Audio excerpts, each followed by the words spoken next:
Պուրիտանները, ամենօրյա ընթերցանություն, Ջոն Ֆլավել, օր մայիսի 30։ Ով հայր իմ, դու ես իմ երիտասարդության մտերիմը, Երեմիա 3-րդ գլուխ 4-րդ խոսք։ Ձգտեք որքան հնարավոր է լիարժեք և մանրակրկիտ հասկանալ Աստծո նախախնամությունը, որը վերաբերում է ձեզ սկզբից մինչև վերջ։ Լցրեք ձեր սրտերը նրա և նրա ճանապարհների մասին մտքերով։ Եթե նախախնամության մեկ դրսևորումն այդքան հմայիչ և գրավիչ է, ապա ինչպես կլինեին այս բոլոր դրսևորումները, եթե դրանք հանկարծակի ներկայացվեին հոգու աչքերի առաջ։ Եթե մեկ աստղը այդքան գեղեցիկ է դիտելու համար, ապա որքան ավելի գեղեցիկ կլինի ամբողջ համաստեղությունը։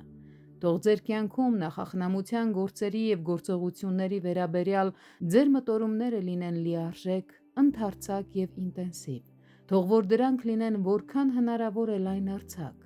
Փնտրեք նախախնամության բոլոր գործերը ձեր կյանքի ընթացքում։ Այդպես էր անում նաև Ասափը։ Հիշում եմ Տիրոջ գործերը, որովհետև հիշում եմ հավիտենության քո հրաշքները։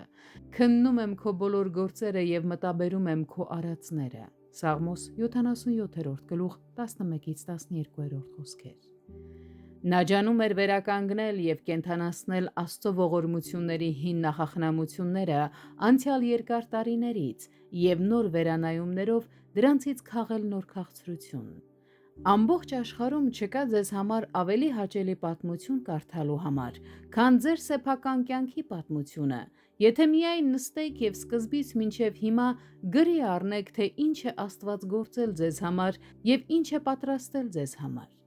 Ինչպիսի ողորմության, հավատարմության և սիրո նշանավոր հայտնություններ ու արտահայտություններ են եղել այն բոլոր իրավիճակներում, որոնց միջոցով անցել եք դուք։ Եթե մինչ այդ պատմության կեսը հասնելը ձեր սիրտը չհալվի,